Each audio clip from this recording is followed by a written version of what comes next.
Oke, cari makan ya. Kalau mbaknya? Saya dari kelas itu mau hari ini kelasnya masih sore ini. Oh, kalau Kalau mbaknya? saya tadi juga nyari makan Bu. Oh, kalian sama pada kenal? Enggak, Enggak. tapi tadi kayak dia sama. Oh, gitu. Buka di terus kenal. Dia juga pernah tahu wajahnya, tapi belum tahu namanya gitu ya. Oke, gimana kalau kita perkenalan dulu? Oke. Oke, biarkan kenal sama saya juga. Jadi di sini saya mau perkenalkan dulu. Kalau nama saya Aksa, kamu bisa panggil saya kakak ataupun ibu. Jadi senyaman kalian saja. Oke, setelah itu kalian perkenalkan nama, lalu jurusan sama kuliahnya di mana? Dimulai dari Mbak yang tengah dulu. Nama saya Nurul. Jurusan saya Pendidikan Agama Islam. Saya dari Universitas UIN. Oke, jadi mbaknya namanya Nurul. Nurul. Pendidikan Agama Islam. Kuliahnya di UIN. UIN. Oke, Mbak Nurul ya. Iya. Lanjut ke mbaknya. Nama saya Zahra. Saya tadi apa Bu? Nama, jurusan sama hobi. Kalau jurusan saya Kuliah di mana? kuliah saya di UM dan saya ambil jurusan PKN. Oke, berarti Mbak Zahra kuliahnya di UM, ambil jurusan PKN. Oke, lalu mbaknya? Nama saya Lia, kuliah di UM juga, ambil jurusan Kesmas. Oke, namanya Mbak Lucia, jurusan Kesmas di UM juga ya Mbak. Oke, udah pada kenal belum? Sudah. Nah, habis itu kita gimana kalau kita ice breaking dulu? Oke, boleh. Biar kalian bisa saling kenal, biar kalian akrab gitu. Nah, di sini tadi kan udah tahu namanya. Nah, saya minta kalian sebutin satu hewan yang menggambarkan kalian. Nanti saya tunjuk satu orang untuk nebak kenapa kok mbaknya ini milih hewan itu. Gimana? Udah paham? Oke, bisa dipikirin dulu hewannya apa yang menggambarkan kalian. Mungkin kayak sama gitu ciri-cirinya. Sudah. Saya minta Mbak Nurul sebutin punyanya Mbak Lia. Kan belum disebutin. Iya, berarti Mbak Lia sebutin. Oh, jadi saya udah nyebutin. Koala. Kenapa kok Mbak Lia ini milih koala? Yang mungkin ciri-cirinya sama kayak Mbak Lia. Karena mungkin imut kali ya. Karena yang udah lembut juga. Kayak kan Mbak Lia. Gak apa-apa gitu, tapi Mbak itu betul suka Oh tidur. iya, berarti betul Mbak Zahra ya, suka tidur. Mbak Nurul ini nebaknya tapi kayaknya sama sih. boleh nggak mau bisnisnya Bu? Iya, Saya boleh. kenal dulu ya. Oke, jadi lanjut teman-teman bisa sebutin punyanya Mbak Nurul. Aku kancil karena aku kan pintar orangnya. Terus aku suka belajar.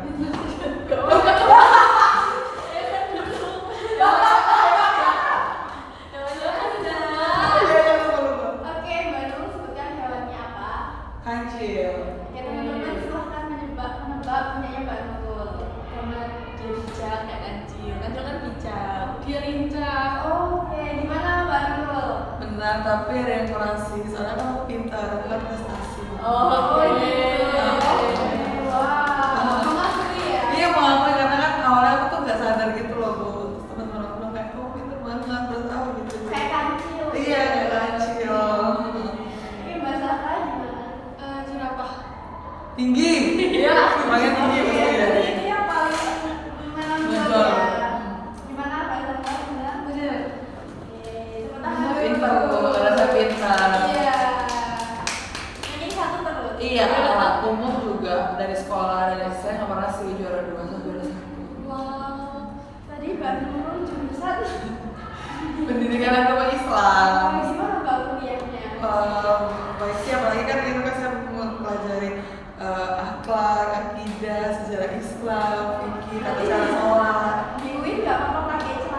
Ya ini kan karena lagi mau konseling. Justru malah ini yang pakai. Iya, makanya saya biasa pakai abaya sih. Karena kayak tadi Sudah bagus banget sih. Iya. Wow. Jauh nggak mbak kosnya dari UIN ke sini? Dekat kan aku ada sewa apartemen. Oh, Iya. ada siapa di apartemen? Sendiri sih, karena saya main, saya kan terbiasa independen ya. Juga sih, pacarnya gitu. Enggak, karena Aku itu loh. Iya, kan? saya nggak, saya Tapi seumur jadi hidup saya apartemen. seumur hidup saya nggak pernah deket sama cowok sih. Oh. Nggak pernah pacaran juga. Masya Allah. PAI sekali ya Bu. Iya, makanya kasih ya. Menggambarkan Kasih, jurusannya. iya makanya. Kayak saya nggak tahu sih rasanya cinta-cinta. Kayak nggak kepikiran juga gitu. Semester berapa mbak kok? Semester 3. Udah semester 3 ya. Berarti dulunya itu di asrama. Iya, seperti asrama terus kayak dari semester 3 ini udah boleh kan, boleh di asrama tetap, tapi tahu dulu tapi saya tuh beli kamar cuma ya. Gitu. Oke. Kalau Mbak Lia tadi jurusannya apa? Saya Tigas Mas. Di mana Mbak Lia? Tigas UM. Oke. Di mana itu kuliahnya? Mirip kedokteran tapi juga Mbak Lia semester berapa? sama kayak Mbak Nurul juga semester 3. Semester 3 ya. Oke. Jadi ini satu pataran gitu ya. Oke. Kalau Mbak Rama tadi gimana? Kalau saya di BKM, kalau kuliah saya ya itu belajar tentang sejarah Ibu. Berarti bela negara sekali ya. Iya. Oh terus kebetulan pemimpahan gitu ya? Iya, Oh, kita suka. Undang-undang loh. Kayak hampir hukum tapi biar ada yang hukum lah. Oh, Mbak Lia ini kan pinter ya. Iya. Dia tahu semua. Iya. Dia mungkin 1000 jurusan. Iya, saya bisa sih bahasa. Oke, mungkin kayak double degree. Iya, gitu. kecuali pelajaran bimbingan konseling saya nggak bisa sih. Oh, begitu jurusan saya. Oh. Oke, jadi kan udah SDK, udah kenal, terus di sini saya lihat kan udah akrab satu sama lain. Iya, semangat Apalagi aja Bu ini. Apalagi baru mulai sekarang berprestasi. Ninja juga dia. Iya, lincah juga. Oke, di sini kalian sebelumnya udah pernah ikut sesi konseling atau belum? Sudah. Saya belum. Oke, jadi yang belum dua, yang udah Mbak Nurul aja ya. Mbak Nurul ikutnya konseling individu apa yang kelompok? Individu sih saya. Oke, di sini ya. Iya. Nah di sini kan konseling kelompok, jadi nanti konseling kelompok ini sama kayak konseling individu, di mana cuma membahas satu permasalahan saja. Nah nanti untuk permasalahan yang lainnya akan dibahas di pertemuan selanjutnya. Oke, nah di sini saya sebagai fasilitator yang akan memfasilitasi kalian dalam sesi ini. Jadi saya akan memberikan ruang yang aman buat kalian dan juga saya yang memfasilitasi kalian untuk mengeksplor masalahnya. Nah di sini saya memegang asas kerahasiaan di mana apapun yang kalian ceritakan, apapun yang kalian dengar dari cerita teman kalian itu kalian harus jaga dengan baik, nggak boleh diceritakan kemana-mana. Lalu ada asas kesukarelaan di mana kalian di sini datang ke sini dengan sukarela ya, Sukarela. tanpa ada paksaan dari siapapun. Oke, lalu ada asas keterbukaan di mana kalian di sini bebas untuk terbuka cerita karena balik lagi tadi akan menjaga kerahasiaannya. Lalu sesi konseling ini akan berlangsung sekitar 30 menit. Apakah dari situ kalian menyepakatinya? Menyepakati. Oke, tadi sudah saya jelaskan. Lalu sekarang saya minta kalian untuk sebutkan permasalahan dan juga apa sih tujuan kalian datang ke sesi konseling ini. Selain untuk mengikuti sesi konseling ya, dimulai dari Mbak Lia dulu. Oke, jadi saya kan ikut kayak himpunan gitu. Nah, di situ kayak toksik pertemanannya. Nah, saya pinginnya kayak bisa lebih ngontrol aja sama kayak bisa menghindari juga dari pertemanan yang toksik itu. Soalnya saya lihat kayak banyak muka gitu loh di situ, jadi saya merasa apanya nggak nyaman di sini. Bikin keluar pun masih belum bisa, harus nunggu dulu gitu. Jadi tujuannya sih biar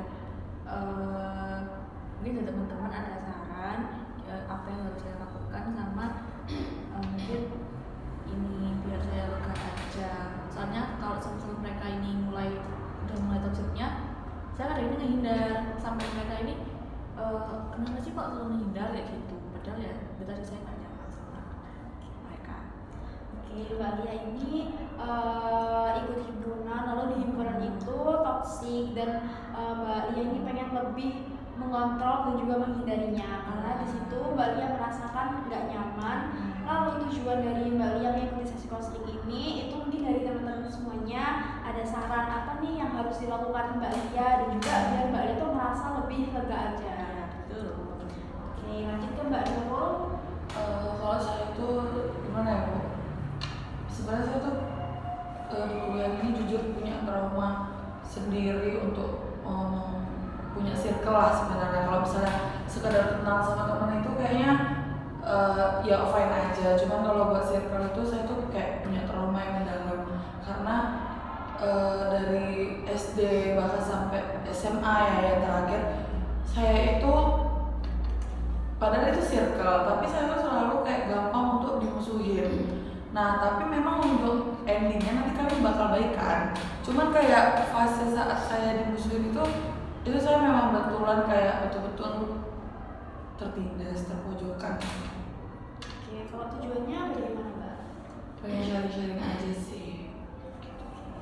Jadi Mbak Nurul ini punya trauma terhadap circle gitu karena dari SD sampai SMA itu gampang dimusuhi meskipun kayak nanti ujungnya balik lagi tapi fase yang dimusuhi itu emang benar-benar kayak tertindas gitu ya Mbak.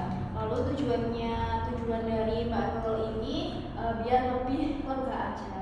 Oke, lanjut ke Mbak Zahra gimana? Mungkin kalau saya sebelum juga saya Mbak Nurul tadi, saya tuh punya sekarang di perkuliahan ini tuh saya punya trauma gitu dulu untuk punya temen dan saya tuh kayak takut kalau saya jadi tuh kayak saya tuh selalu mengiyakan semua apapun kalau saya punya teman gitu loh, kayak mereka mau apa saya iyain. Terus kalau saya nggak melakukan itu tuh saya berpikiran kalau nanti mereka akan menjauhi saya dan mungkin akan membuli saya karena dulu di waktu SD dan SMP itu waktu dimana kayak pembulian terparah yang pernah saya alami gitu. Oke, kalau tujuannya bagaimana Mbak? Kalau tujuan saya mungkin ingin cerita aja ya Bu, soalnya saya belum pernah cerita. Oke, jadi Mbak Zahra ini sama ya 11-12 kayak masalahnya Mbak Nurul yaitu punya trauma terhadap teman. Jadi Mbak Zahra ini selalu mengiyakan apapun yang diinginkan, apapun yang diminta sama temennya karena takut nanti jadinya tuh dimusuhi, takut dibully karena ada trauma di masa lalunya Mbak Zahra gitu. Lalu tujuan Mbak Zahra di sini itu karena Mbak Zahra belum pernah menceritakan ini kepada siapapun, jadi di sini Mbak Zahra berharap bisa cerita, bisa belok-belok lagi, begitu ya Mbak? Oke teman-teman, tadi kan kalian udah sebutin permasalahan dan juga tujuan kalian nih masing-masing. Kalian juga udah dengar permasalahan sama tujuan dari teman-teman kalian. Nah di sini Ibu minta kalian untuk rating masing-masing permasalahan kalian dari 1 sampai 10. Mungkin dimulai dari Mbak Zahra dulu. Mungkin kalau saya 7. Oke, Mbak Zahra 7/10 ya. Lalu Mbak Nurul Ya 6,5. 6,5/10. Kalau Mbak Lia gimana? 5. Oke, Mbak Lia 5 ya. Tadi Mbak Lia 5/10, Mbak Zahra 7/10, lalu Mbak Nurul 6,5/10. Nah di sini bisa kita lihat kalau rating yang tertinggi itu punyanya Mbak Zahra yaitu 7/10. Nah apakah dari teman-teman semuanya dulu nih, apakah sepakat, apakah berkenan untuk membahas permasalahannya Mbak Zahra dulu di pertemuan pertama ini? Berkenan, setuju. Oke, setuju ya buat semuanya. Lalu Mbak Zahra sendiri gimana? Apakah berkenan permasalahan yang dibahas terlebih dahulu? Berkenan Ibu. Oke, Mbak Zahra berkenan ya. Lalu apa yang Mbak Zahra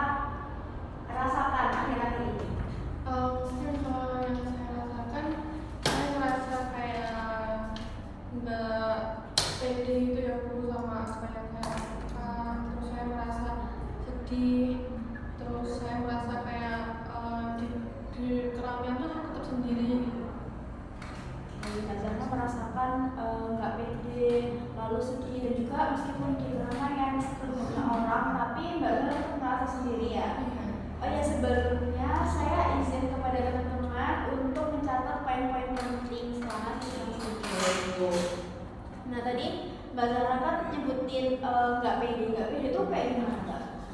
Kalau nggak pede tuh kayak saya tuh kayak nggak pede untuk ngomong di depan banyak orang gitu. Soalnya saya tipe orang yang sensitif dengan tatapan orang.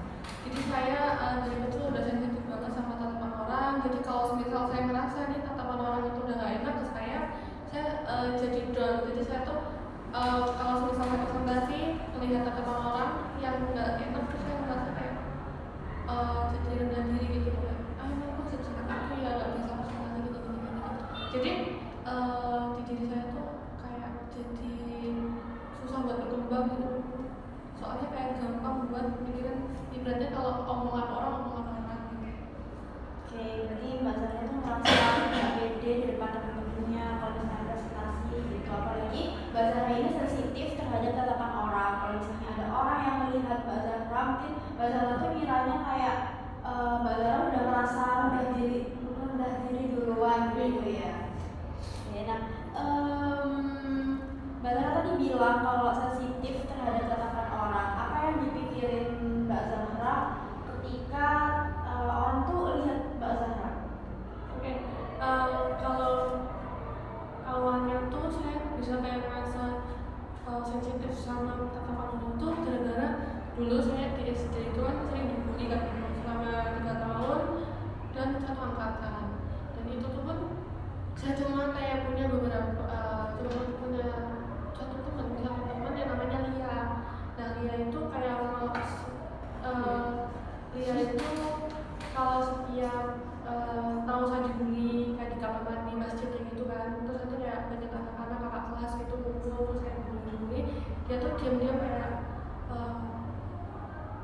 bantu saya jadi kan saya tahu kan tatapan orang yang tulus sama itu lihat tatapan dari orang-orang yang membuli saya itu seperti apa gitu. Ini dari itu terus berlanjut sampai di SMP juga gitu. Saya tahu dimana kayak saya punya 2 teman sahabat banget yang kelihatan matanya tulus sama enggak, dan saat saya lihat mata mereka tuh yang ketulusnya emang benar-benar pelakunya tulus ke saya, sedangkan ternyata yang menurut saya kayak tatapannya kayak nggak tulus ke saya, ternyata tuh dia tuh orangnya munafik banget di belakang gitu. Oke, jadi Mbak Zara sensitif terhadap tatapan orang itu karena dulu waktu SD itu Mbak Zara pernah dibully, lalu cuma punya satu teman aja, tadi namanya Lia. Nah dari punya satu teman itu Mbak Zara tuh peka terhadap tatapan temannya itu. Nah lalu waktu SMP juga Mbak Zara merasakan hal yang sama kayak tadi itu. Oke, lalu kalau itu tuh terbawa sampai sekarang gitu ya Mbak? Iya. Di kuliahan gitu. Iya. Kalau di perkuliahan itu gimana? Mungkin kalau di perkuliahan lebih ke kalau kayak saya mungkin saya sadar Bu dari SD kan kayak interaksi saya sama orang terbatasi banget karena pembulian itu. Nah pembulian itu tuh membuat saya kayak susah kayak mengungkapkan apa, terus kayak misalkan menjelaskan apa di depan banyak orang, itu kayak saya tuh merasa ngeblank dulu. Dan mungkin kalau di perkuliahan tuh kebawahnya saya juga susah untuk berkembang di sisi itu, dimana kan kalau di perkuliahan presentasi kan banyak gitu. Nah itu di presentasi dan saya tuh merasa kayak kok tatapan orang tuh kayak gak enak-enak gitu. Tapi ya itu dulu sih. Jadi kalau sekarang itu waktu di kuliah Mbak Zara susah buat ngomong, soalnya mungkin itu tuh kebawa dari dulu ya Mbak, karena dulu mungkin Mbak Zara kayak waktu di kuliah itu kan nggak dikasih waktu untuk ngomong gitu ya, jadi pasti kebawa sampai sekarang. Apalagi sekarang di prestasi, apalagi sekarang di kuliah kan emang banyak prestasi gitu ya. Oke. Lalu gimana caranya Mbak Zara kayak buat menangani itu? Kalau misalnya Mbak Zara susah ngomong waktu presentasi, itu apa yang dilakuin Mbak Zara? Mungkin yang pertama kayak lebih sebelum presentasi kan emang semua orang kayak semua orang pasti nyiapin kan kayak mungkin mereka tahu kayak poin-poin mereka kayak aku harus minum dulu lah, aku harus minum. Dan kalau saya lebih ke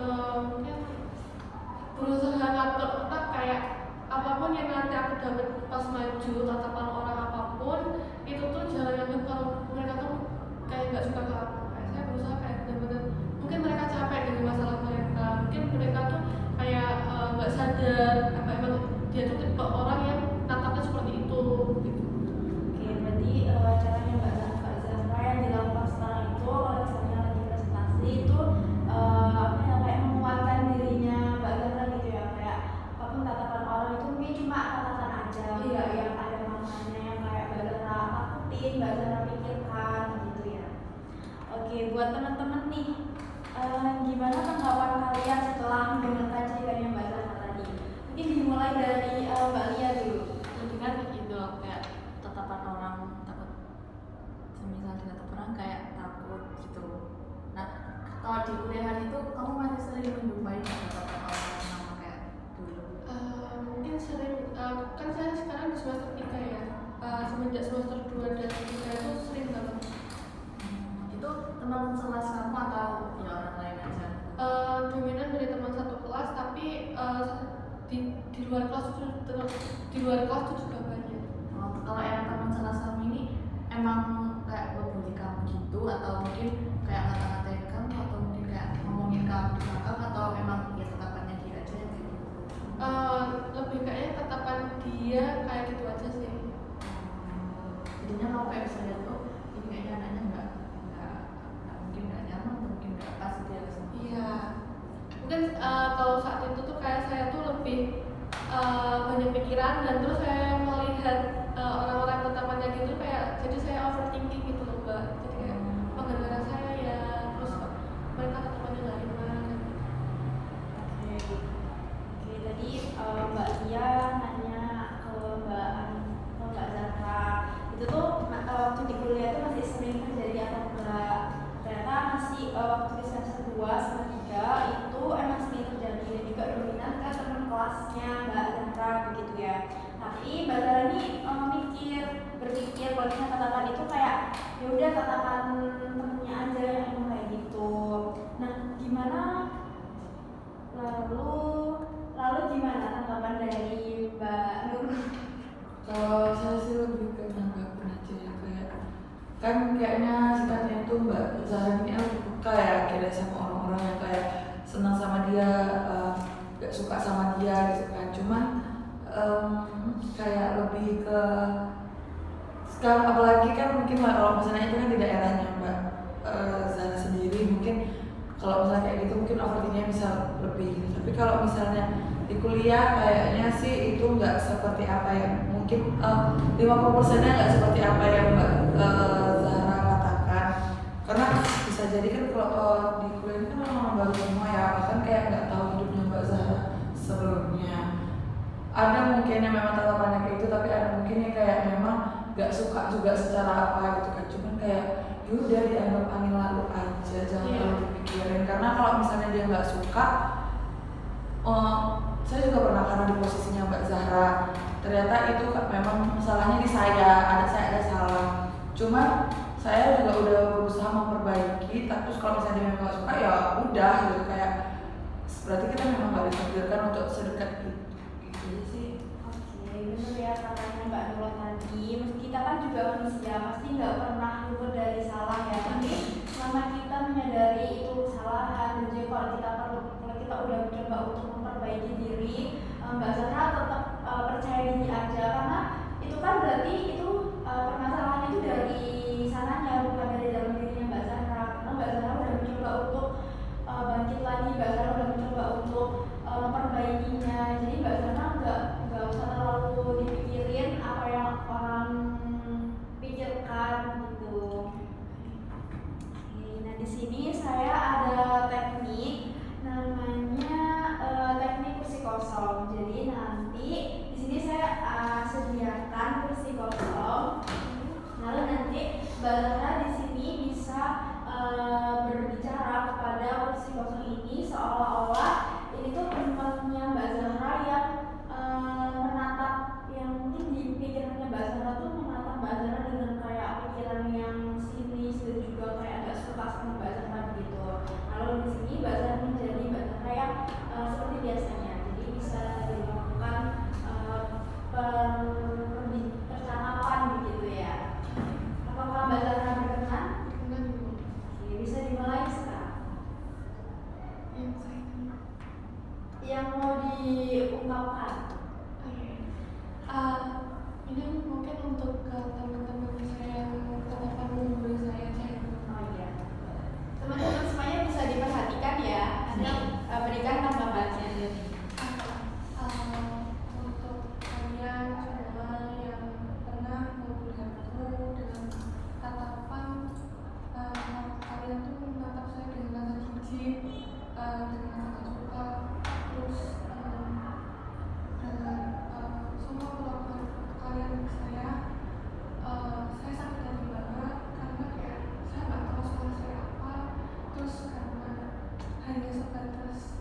bersyukur Tuhan karena saya punya luka di kaki.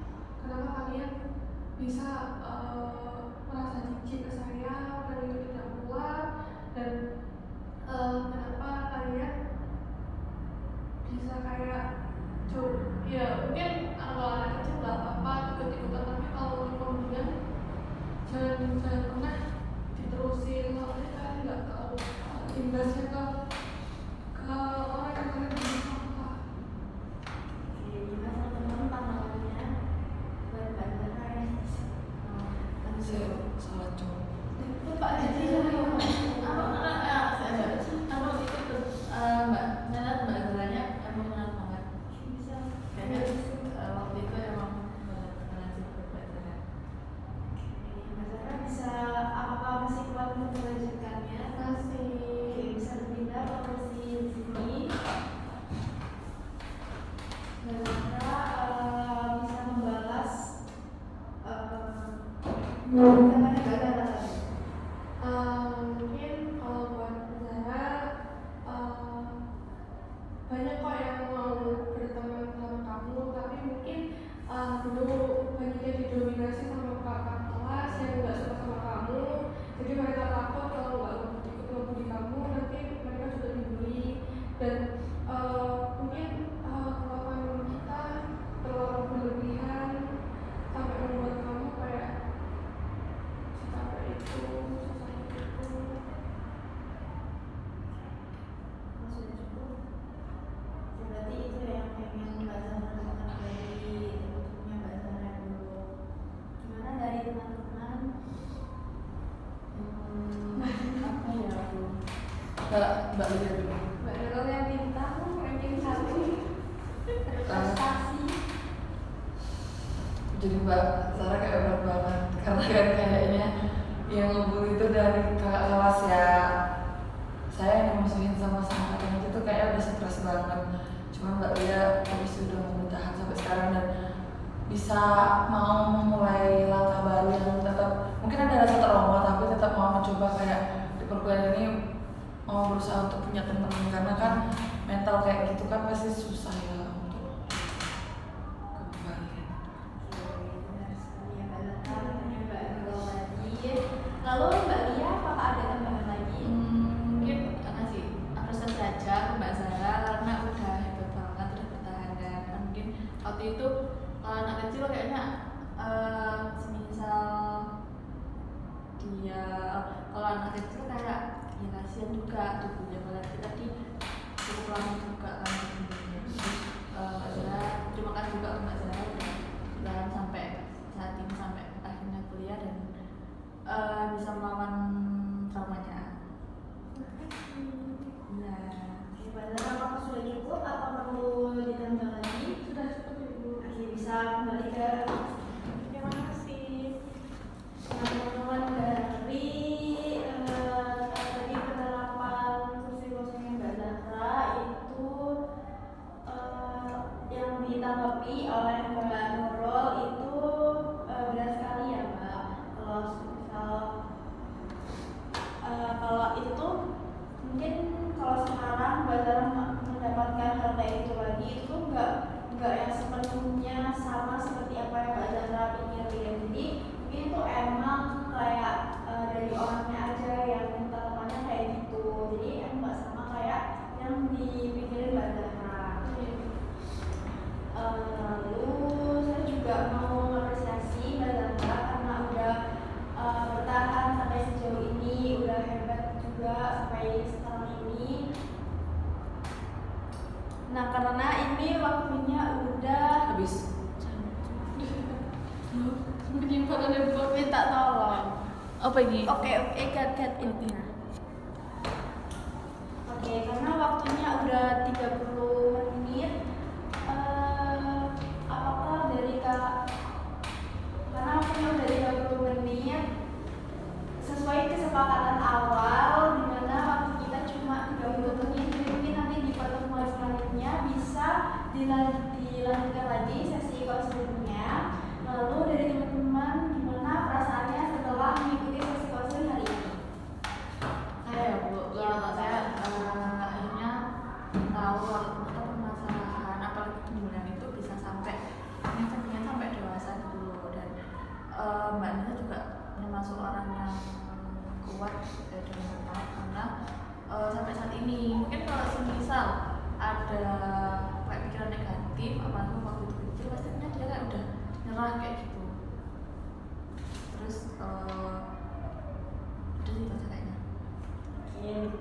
Mbak Lia.